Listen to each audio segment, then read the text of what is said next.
Hello everyone. So I'm going to be talking about today the FX series processors. They've always been more of like a hated there's a lot of controversy, I guess, a lot of hate toward this chip. This is strange. So I must have picked some of the better chips. I've never had any issues, but I've heard there were a lot of temperature problems and other things, but this is what I've run into as far as the chips having some difficulty. So I started out in 2012, 2013, I believe. I bought a FX 4130. This was a black edition chip, very nice chip, but I thought it was good. It was had a base of 3.8 gigahertz with a boost of, I believe, 4.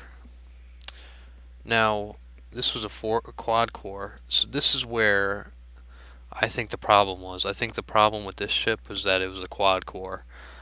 Um, I think it was a good chip overall, in my opinion. What is it? I believe I overclocked it. It was unlocked out of the box. This was nice. The nice thing about it. My first time building, so it was really easy. Popped it in, no problems. I believe I overclocked it to about. I was having it sit at 4.8, 4.9. This was 2013. This is probably like higher clocks than most of the chips I've owned for this. Especially, well, this time I only own the one chip, but even years to come, even up to 2018, I don't think I really had a chip that hit 4.8, 4.9, and it was running idle at like um, it's running idle at around 60. No, I should say. Well, the temperature sensors always said 0, so this was a problem. But it wasn't getting hot. That's the crazy thing. As far as I knew, I think I read about. Gonna say 30C. Yeah, it ran about 30C, which isn't too bad on idle. Um, but basically, it was a good chip, and I didn't have any issues with it. To see everyone else have the problem is crazy. It was on. I'm literally telling you, it was 4.8 gigahertz. This was an overclock I did to it. So it ran good. So once I was finished using it, I got it for $109, I think. I used it for a year or so. Once I was finished using it, I gave it to a buddy, and for the longest time, he had it clocked pretty high too. It's my buddy Scotty, Scotty Lift, but he had it overclocked at around the same between 4.6, 4.8. I'm sure he got it even higher than that, but stable. It was stable at this, and the temperatures were good as far as we knew. As far as the temperature sensors were showing us, it was kind of like random, but most of the time it was at 30C, so this is good. Um, but I gave it to him, and he had no issues with it. Uh, just recently, I had a FX 4100. Now, the FX 4130 and the 4100, I don't know what it is about it. The 4130 just feels so much better, so much better. I had it in one of my rigs. I get a bunch of used rigs really cheap online. I get lucky. So the Black Edition 4130 was a good chip. Right now it's going for like under 30, which I would never imagine. So I also have, this is 2021. I also have FX 6300. Now this was a good chip too. This was a 6-core chip. What I liked about it is that it had 6-core. I mean, it's a little bit more cores than the 4130. Couldn't overclock as high, but it was still a good chip. And overall, to today's standards, it's not what you want. Definitely not. Most likely, depending on what you do.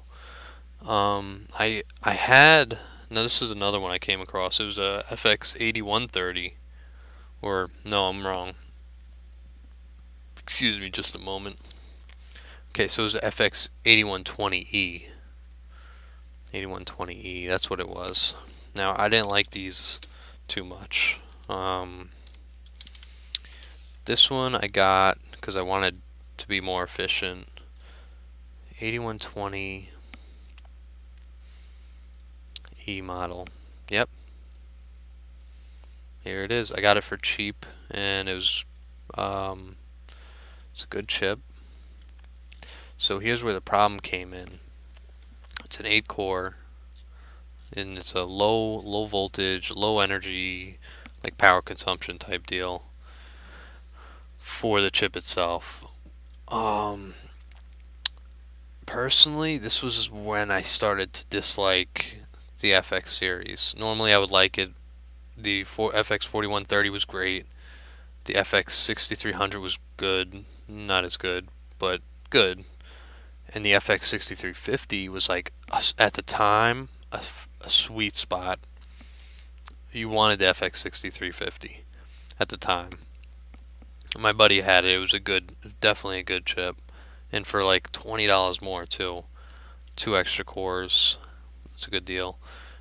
Now it's dirt cheap as well. But now the 8120E. This is what I came in. Well, this is the problem that I came across.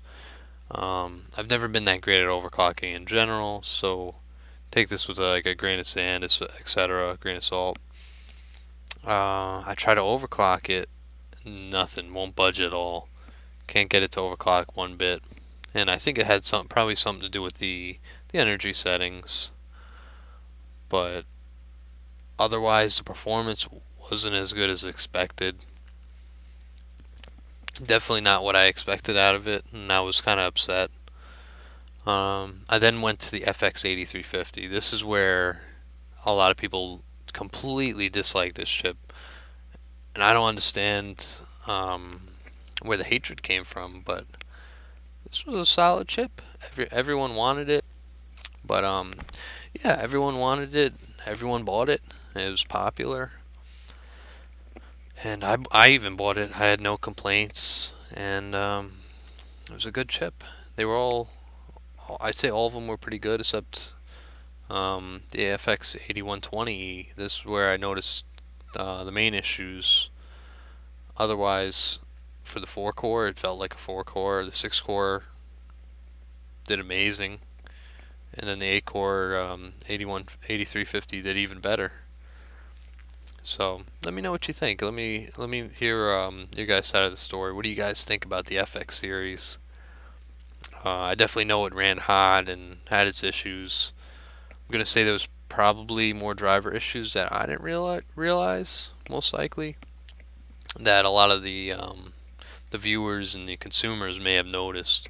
Let me know what you've seen throughout your time using these chips, because I know there was better chips on the AM3 Plus. I know that, definitely. Friggin' the Phenom, great chips. I know my buddy had a Phenom 965.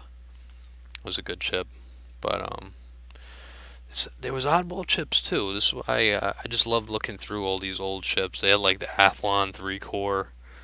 That might have been on the AM3 or the AM2, but it's worth looking into all these olden chips. It's just amazing how far they've gotten since the FX series too. And then let's not talk about the FM2 series, FM2 Plus. It's crazy.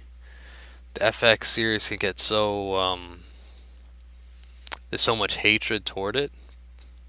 But then you got the FM2 Plus. What were they doing? You know, I don't know what they were doing. But anyways, it was a good start to APUs. I'll say that much. It was a good start.